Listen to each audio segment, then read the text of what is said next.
irandra ialan'izay de tsy amy toera-pilalaovana iray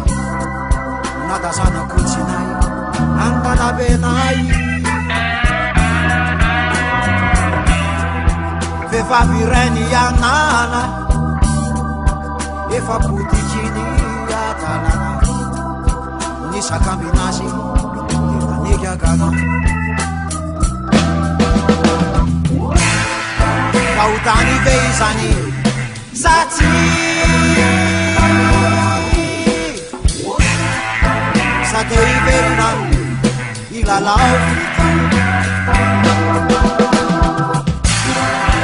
neny be any atanànan tsy malady zany atanany zany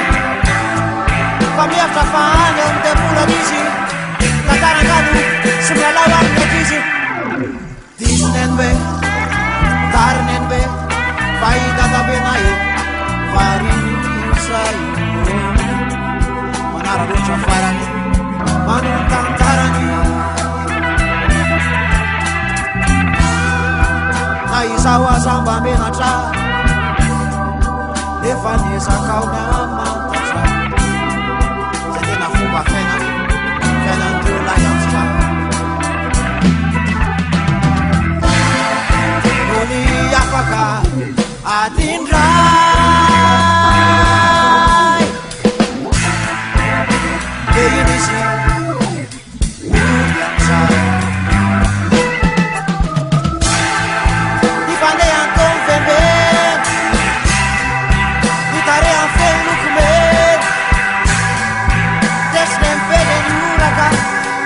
nahitasiny pede ny olaka isafokiny eny be de naneniny eny be tatabe amizany efa bilabila iana